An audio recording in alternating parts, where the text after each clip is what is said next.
Bienvenidos nuevamente a este tiempo de estudio de la Palabra de Dios. Bienvenido a esta aula virtual de la Escuela Bíblica de Casa de Oración Cristiana. Preparados siempre con el ánimo dispuesto para seguir estudiando la bendita Palabra de Dios y ahí listos en Mateo 21 donde estamos últimamente estudiando el texto de la entrada triunfal de Cristo a Jerusalén y ciertamente siempre dispuestos para que el Espíritu Santo nos guíe en ese empeño de conocer más a nuestro buen Dios. Padre Santo, Padre bueno, te alabamos y te bendecimos y te damos las gracias por la oportunidad de acercarnos a ti a través de tu palabra. Señor, guíanos por medio de tu Espíritu Santo para que la comprendamos y para que la apliquemos. Te lo pedimos en el nombre de Jesús. Amén. Amén. Estábamos, como decíamos, en este episodio que habíamos comenzado a considerar en la ocasión pasada, así que vamos a continuar allí donde nos quedamos. Prepárate ahí con tu Biblia, con tu material de notas y listos para aprender lo más que podamos según el Espíritu nos guíe. Mateo 21, 12 al 17. Y entró Jesús en el templo de Dios y echó fuera a todos los que vendían y compraban en el templo y volcó las mesas de los cambistas y las sillas de los que vendían palomas y les dijo: escrito está, mi casa, casa de oración será llamada, mas vosotros la habéis hecho cueva de ladrones. Y vinieron a él en el templo ciegos y cojos y los sanó. Pero los principales sacerdotes y los escribas, viendo las maravillas que hacía, y a los muchachos aclamando en el templo y diciendo: Hosana al Hijo de David, se indignaron y le dijeron: ¿oyes lo que estos dicen? Y Jesús les dijo: sí. ¿Nunca leísteis de la boca de los niños y de los que maman perfeccionaste la alabanza? Y dejándolos, salió fuera de la ciudad a Betania y posó allí. Habíamos en la última ocasión quedado en la explicación del recinto del templo para mayor precisamente comprensión de los eventos que aquí van a describirse. Entonces vamos a continuar porque no lo terminamos de explicar en la ocasión anterior y básicamente estábamos diciendo que todo el recinto del templo era precisamente llamado el templo, pero que este abarcaba los atrios exteriores que eran separados por una pared llamada Sorek, que ahí estaba el atrio de los gentiles, que donde los gentiles nada podían llegar hasta allí. Luego venía la puerta la hermosa, que entonces daba paso a las mujeres judías y a los hombres judíos al atrio de las mujeres. Y luego venía esta columnata que venía aquí alrededor del último recinto, que esta columnata era llamada el atrio de Israel, a donde podían entrar solo los varones judíos.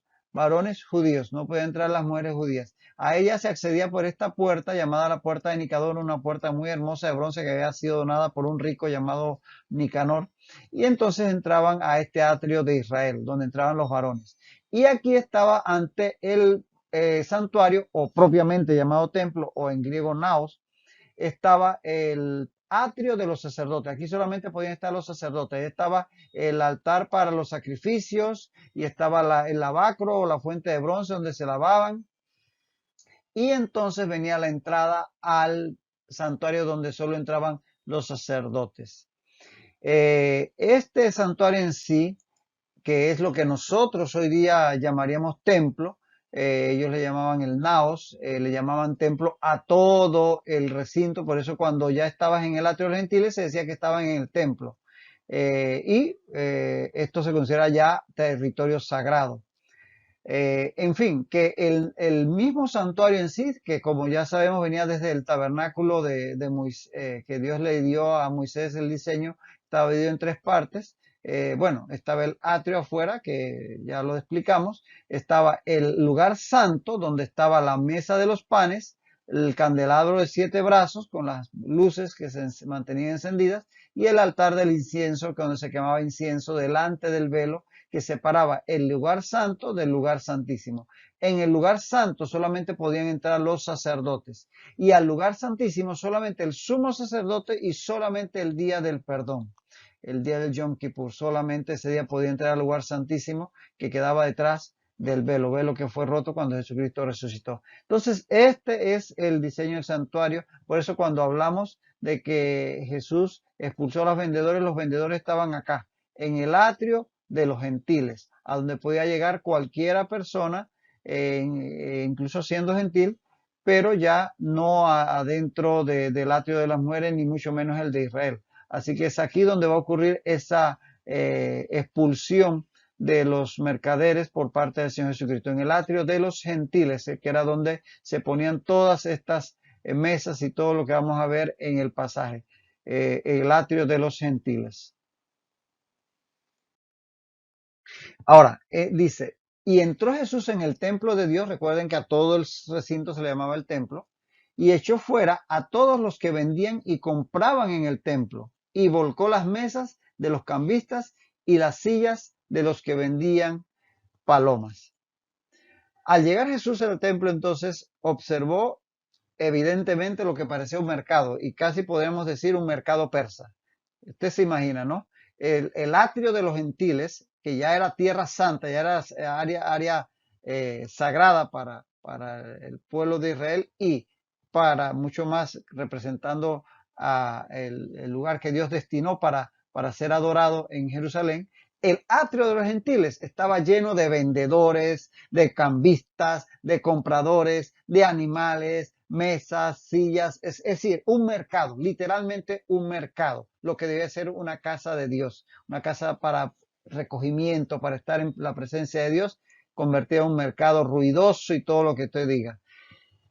Ahora, estando cerca la Pascua, la fiesta por antonomasia, la mayor y más importante fiesta de los judíos, obviamente aún más estaría lleno todo aquel recinto de peregrinos, tanto Jerusalén como el mismo templo. Así que si esto era así en cualquier otro día, ahora en esta época de la Pascua, peor. Así que ya usted se imagina el apiñamiento que ahí se estaba dando.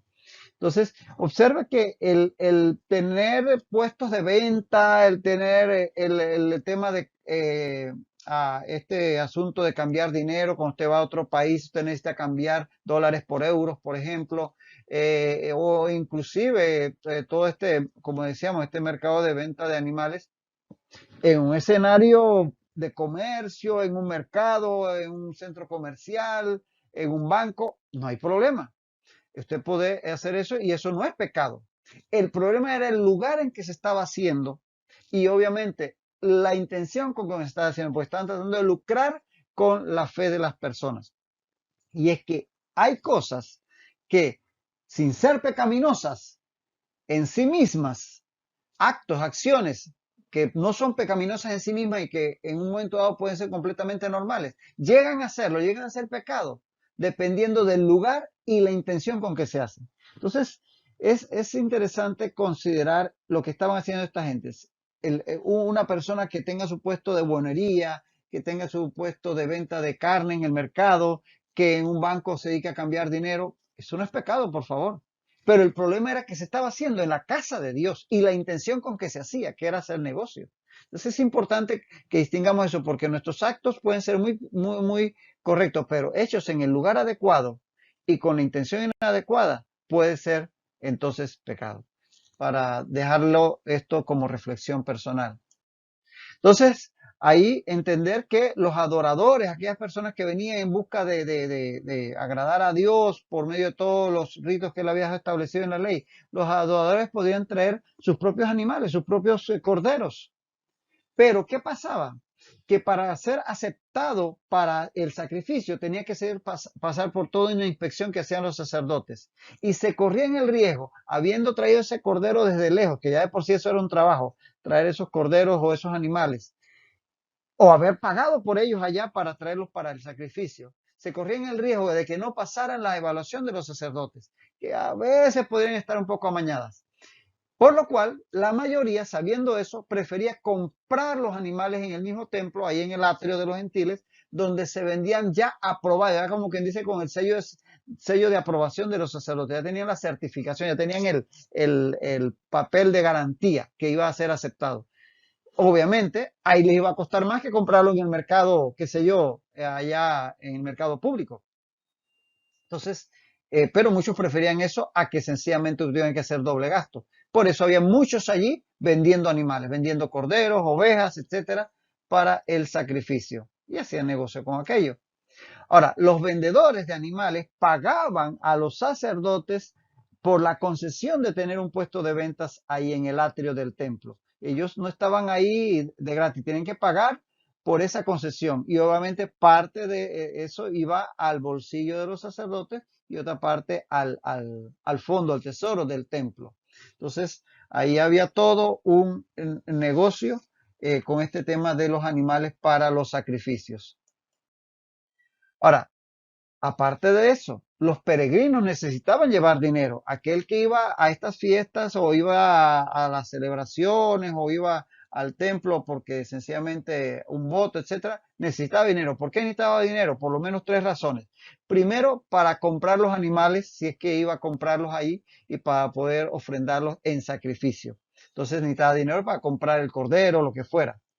Segundo, necesitaba pagar, porque para la fiesta de la Pascua había que pagar el llamado medio ciclo del santuario.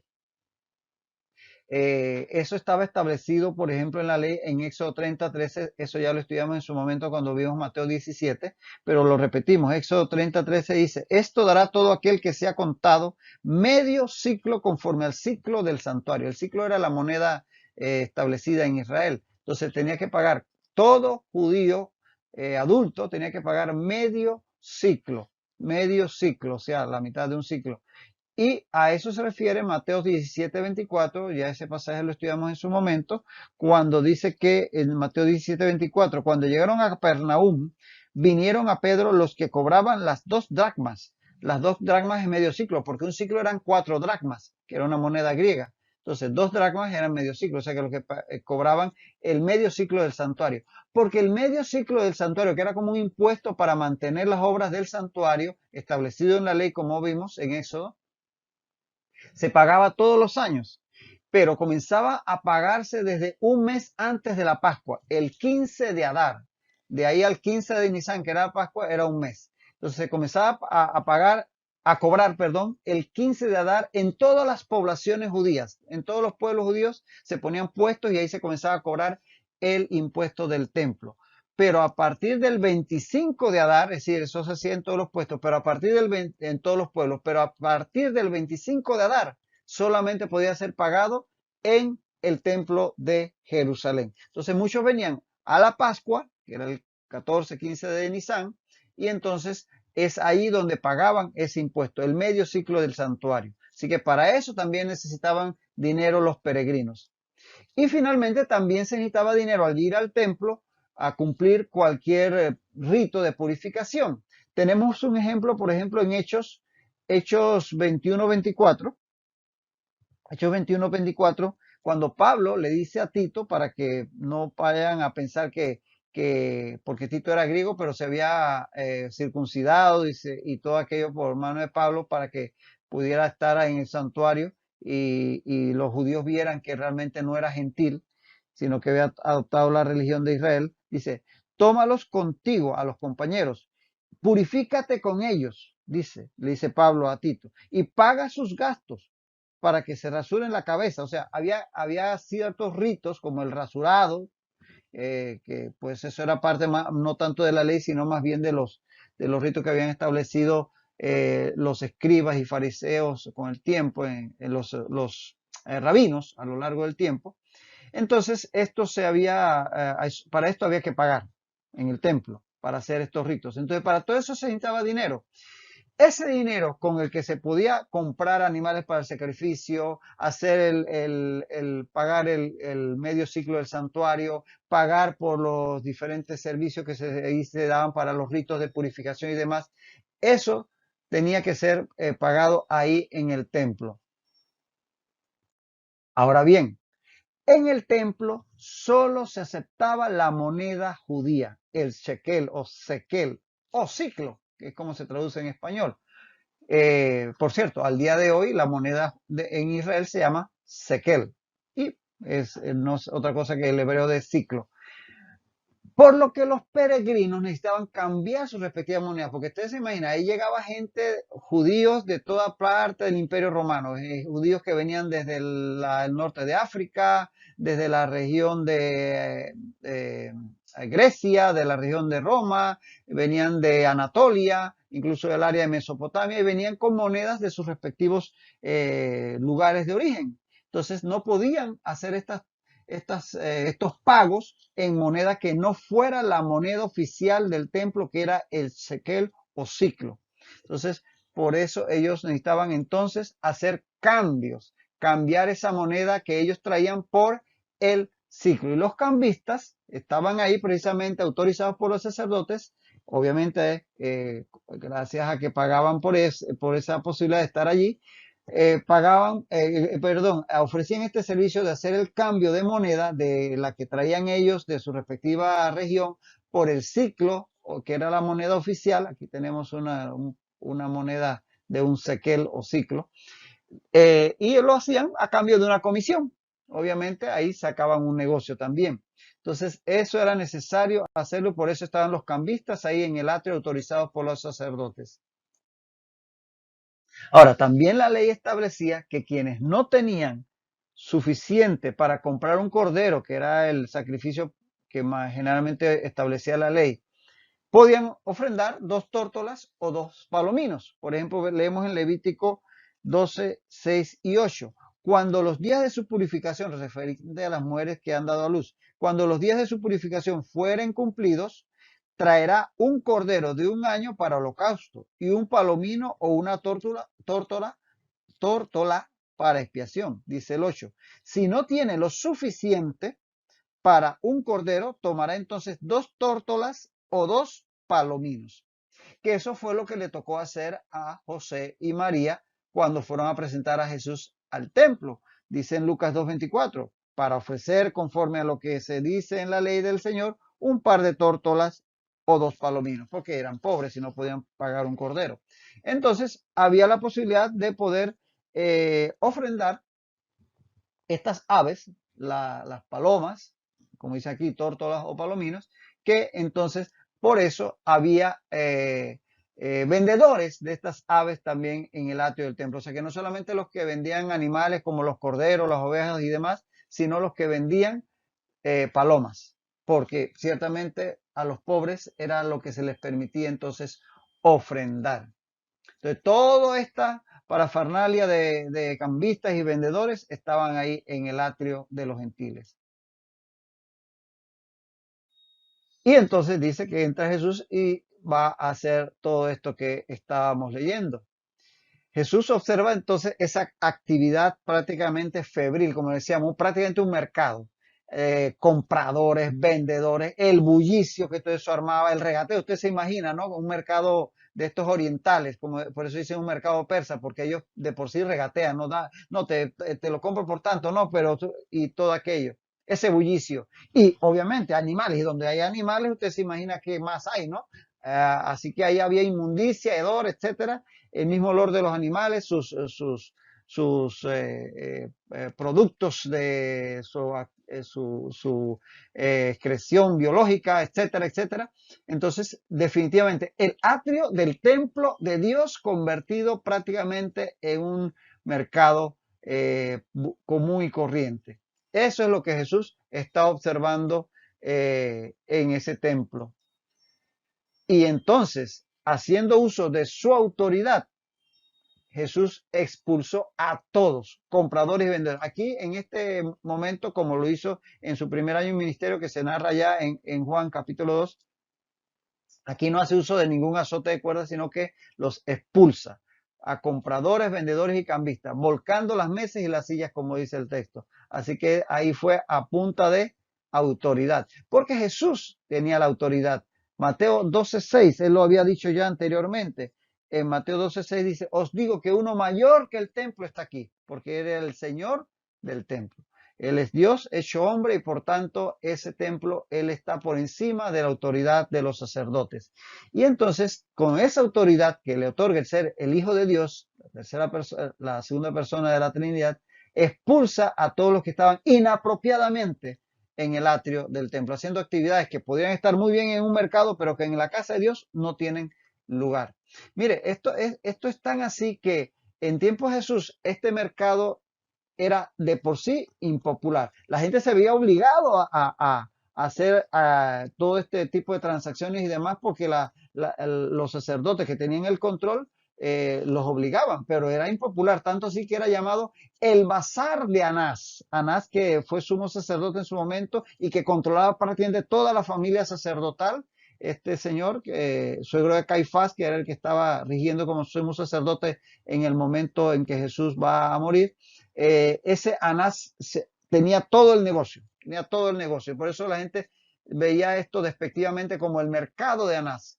Y de hecho, poco antes un par de años antes de la destrucción de Jerusalén, en el año 70, por allá por el año 67 a.C., se describe una gran rebelión del pueblo contra el negocio que había en el templo. Y prácticamente arrasaron con todo esto de las mesas y las cosas que habían ahí en el año 67, más o menos después de Cristo. Hoy en día, todo esto que vemos en esta narración acerca de lo que ocurrió en el templo y que a nosotros hoy día nos parece reprochable y de por sí lo rechazamos de plano, pero fíjense que hoy en día, en mayor o menor grado, en las diferentes corrientes del cristianismo, en las diferentes denominaciones, podemos estar cayendo en algo parecido, haciendo de la casa de Dios un lugar de comercio. Quizá usted no está vendiendo animales ni haciendo cambio de dinero, pero a veces se convierte la casa de Dios en un lugar de hacer negocio. Y usted ve como alrededor, por lo menos en lo que respecta a la Iglesia Católica, como cuando hay estas grandes celebraciones del santo este o aquel, alrededor de toda esa actividad de celebración religiosa, hay la venta de estampitas, de rosarios, de esto, del otro. En las iglesias evangélicas a veces también estamos allí haciendo algún negocio ahí a la entrada del templo. Eh, con buena intención, quizás, obviamente, pero siempre debemos tener en cuenta, no verlo de un punto de vista religioso, pero saber que llegamos al templo, que sabemos que es sencillamente el lugar donde nos reunimos, pero que es un lugar separado para el encuentro con nuestro Dios como comunidad. Podemos estar en comunión con Dios en nuestra recámara secreta y todo lo demás, pero hay un lugar donde, así sea un ranchito allá en la montaña, que separamos para estar en comunión con Dios como comunidad, como iglesia. Entonces siempre tener un cierto respeto por ese agios, por esa santidad, por esa separación que debe tener el lugar y no convertirlo en un bazar, en un un lugar de mercado. Por ahí hay veces que hay gente vendiendo reliquias, agua del río Jordán o no sé qué, tal cosa de Tierra Santa. Tengamos cierta actitud, más que todo actitud de respeto a la casa de Dios. Si tenemos oportunidad de hacer alguna situación allí, pues que sea algo con la actitud correcta. Dicho eso, seguimos adelante. Y les dijo, escrito está. No solamente los echa y les vuelca sus mesas y todo, sino que les explica, les habla palabra de Dios. Dice, escrito está, mi casa de oración será llamada, mas vosotros la habéis hecho cueva de ladrones. Aquí les pone, por un lado, lo que Dios dice que debe ser el templo y por otro lado, lo que ellos han hecho de ese templo. Y la primera parte de esta declaración de lo que Jesús les dice que debe ser el templo, que dice que debe ser casa de oración, viene de Isaías 56:7. En Isaías 56:7 podemos leer al final, la última parte del verso 7 dice, mi casa será llamada casa de oración para todos los pueblos. Jesús cita específicamente casa de oración. En Lucas 19:46 también lo dice igual, pero Marcos 11:17 se incluye para todos los pueblos. De tal manera que lo importante es destacar el propósito de Dios para ese templo, un lugar para tener comunión con Él, porque precisamente era un lugar de oración. Y eso venía desde que Salomón dedica el templo que él había ordenado construir, el primer templo, en sustitución del tabernáculo, en Primero de Reyes 8, por ejemplo, 28 al 30. Fíjate cuando Salomón, inspirado por el Espíritu Santo seguramente, ora a Dios al dedicar el templo a Dios. Dice Primera Reyes 8, 28 al 30. Tú atenderás, le dice Salomón a Dios, tú atenderás a la oración de tu siervo y a su plegaria, oh Jehová, Dios mío, oyendo el clamor y la oración que tu siervo hace hoy delante de ti. Que estén tus ojos abiertos de noche y de día sobre esta casa, sobre este lugar del cual has dicho, mi nombre estará allí, y que oigas la oración que tu siervo haga en este lugar. Oye pues la oración de tu siervo y de tu pueblo Israel, cuando oren en este lugar. También tú lo oirás en el lugar de tu morada, en los cielos. Escucha y perdona. Entonces, desde su misma dedicación, estaba dedicado precisamente este lugar para ser lugar de oración a Dios. No que no podamos orar aparte en nuestras casas y todo lo demás, pero era un lugar sobre todo para que el pueblo pudiera llegar a un encuentro con Dios. Definitivamente que ese era el propósito original del templo. Pero además les dice Jesús en la segunda parte, mas vosotros lo habéis hecho cueva de ladrones. Eso le está diciendo en qué lo habían convertido. El propósito de Dios es que fuera para casa de oración, pero ellos lo habían convertido en cueva de ladrones. Y aquí les está citando de Jeremías 7:11, indicando ahí en qué habían convertido ellos al templo. Jeremías 7:11 dice, es cueva de ladrones delante de vuestros ojos esta casa sobre la cual es invocado mi nombre. Y aquí yo, que también yo lo veo, dice Jehová. Porque los judíos del tiempo de Jeremías seguían con sus ritos, con todo aquello, pero seguían con sus hábitos pecaminosos. Entonces, hacían supuestamente en el templo todos los ritos y demás, pero a la vez andaban con unas prácticas propias de los ladrones y salteadores de camino. Porque el tema de cueva de ladrones se refería a esas cuevas que había en las montañas de Judea donde se ocultaban los ladrones, los salteadores de caminos, y entonces se conocían como cuevas de ladrones. Entonces, eran cuevas de ladrones porque los que se ocultaban ahí tenían un comportamiento como de ladrones. Entonces, acá los que entraban al templo convertían ese lugar en un recinto de personas que tenían un comportamiento como de ladrones porque le robaban a Dios su gloria. Entonces, por eso es llamado cueva de ladrones en Jeremías 7:11 y que Jesucristo se los está citando aquí a los mercaderes en los atrios del templo. Esto es lo que él, la palabra con la cual él los reprende.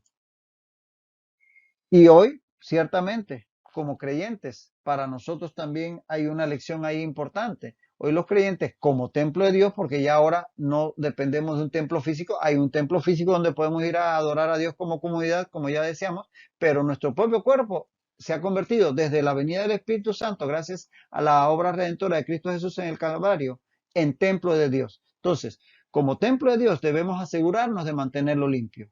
Dice 1 Corintios 3:16, ¿no sabéis que sois templo de Dios y que el Espíritu de Dios mora en vosotros? Y por ahí mismo en 1 Corintios 3, pero el 19 al 20 dice, ¿o ignoráis que vuestro cuerpo es templo del Espíritu Santo, el cual está en vosotros, el cual tenéis de Dios y que no sois vuestros?